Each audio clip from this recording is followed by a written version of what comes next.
Frédéric Rose est l'invité de ce journal. Bonsoir. Bonsoir. Vous dirigez le tremplin à Beaumont et vous montez un projet commun avec deux structures semblables à la vôtre. Les Lendemains qui chantent à Tulle, en Corrèze, et le Labo à Dinan, en Bretagne. Qu'est-ce qui vous lie, toutes ces trois salles? Qu'est-ce qui nous lie? Un projet commun d'accompagnement des pratiques de musique actuelle, essentiellement. Voilà. Qu'est-ce qui motive ce rapprochement? Ce sont des territoires différents.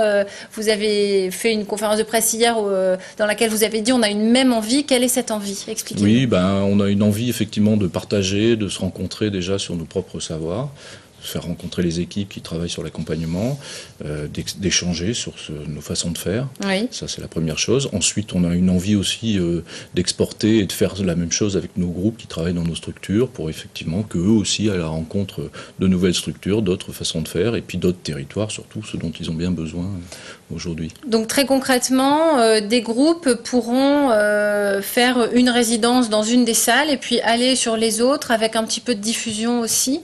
Oui. En fait, il y a trois axes sur ce projet qu'il faut comprendre. Donc, il y a oui. un premier axe qui est une mutualisation, échange et rencontre des structures. Donc, toutes les équipes vont se croiser.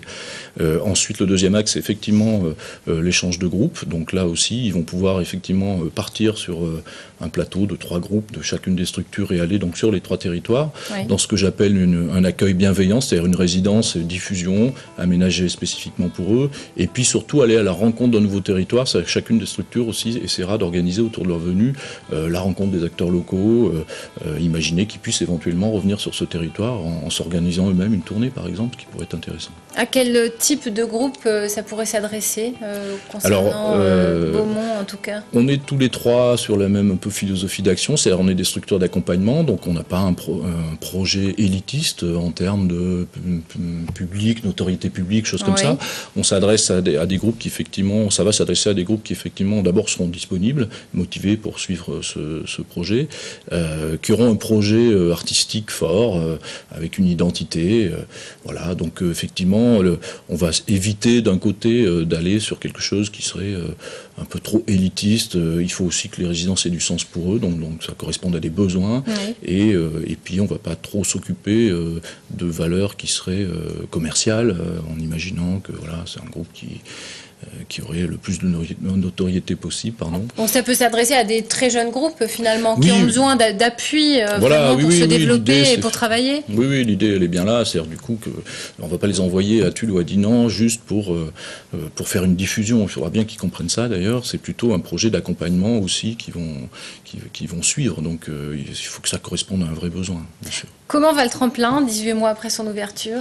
Le tremplin va plutôt très bien puisqu'il est très sollicité. Voilà. Oui. On est sur 18 mois effectivement, dont 6 mois vraiment de mise en route. Donc on est plutôt sur une première année une saison complète. Une saison complète. Encore que l'ouverture des studios de répétition date que de février 2012. Donc même là, il n'y a pas tout à fait une saison.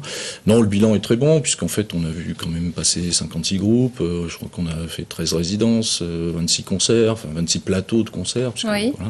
Voilà. Donc pour une première année, je crois qu'on n'a pas à se plaindre. Vous êtes assez satisfait? Oui. Et qu'est-ce qui se profile pour l'année prochaine? Est-ce que la programmation est déjà faite? Alors on programme au trimestre, donc effectivement le dernier trimestre 2012 est bien avancé sur la programmation, bien sûr, puisque voilà aussi on a été très sollicité sur des demandes de résidence, de sortie d'albums, donc malheureusement on ne peut pas accueillir tout le monde là. Donc, une date à retenir, un rendez-vous à ne pas manquer peut-être? Il y en a plein, alors c'est compliqué. Le premier rendez-vous est intéressant puisque c'est le 4 octobre, donc là on accueille un groupe américain et on le met en lien avec 2 groupes locaux qui sont un peu sur les mêmes esthétiques, en tout cas sur la même forme de groupe, c'est-à-dire des duos guitare-batterie-chant, donc ça c'est assez intéressant. Oui. Voilà, puis après on a des résidences, de toute façon on communiquera à la rentrée là-dessus, mais des résidences de projets très intéressants localement. Merci Frédéric Rose, et prochain concert au tremplin, ce sera le 17 juillet avec Baroness, c'est ça? Oui, là un projet intéressant aussi. Merci Frédéric Rose.